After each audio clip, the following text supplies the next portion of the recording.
কোনো ব্যক্তি থেকে আপনি টাকা নিয়ে নিছেন, এখন শরীয়তের বিধান আছে, যদি ওই ব্যক্তিকে পান তাহলে আপনি আপনার জীবদ্দশায় তার ঋণটাকে পরিশোধ আপনি নিজে দিয়ে আসেন, পরিশোধ করে দেন।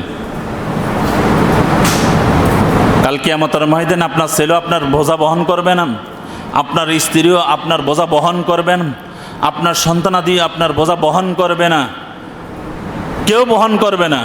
লা তাজিরু ওয়াজিরাতুম বিজরা উখরা, আল্লাহ তাআলা বলছেন কেউ কারো বোঝা বহন করবে না কাল কিয়ামতের ময়দানে।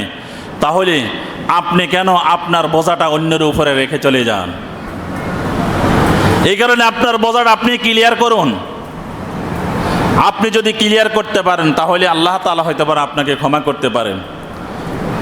এখন যদি কোনো ব্যক্তির থেকে আপনি যদি নিয়ে যান, ওই ব্যক্তির যদি আওলাদ না থাকে, নতুবা ওই কোনো ব্যক্তিকে যদি পাওয়াই না যায়, নতুবা সে কোথায় থাকে নাই জানেন, তাহলে শরীয়তের একটা বিধান রাখা হয়েছে যে তার নামের উপরে ওই টাকাগুলা, নতুবা যেই জিনিসটা আপনি আত্মসাৎ করছেন, আপনি নিয়ে আসছেন, তার হকটা নষ্ট করছেন, ওই জিনিসটা তার নামের উপরে সৎকা করে দেওয়া।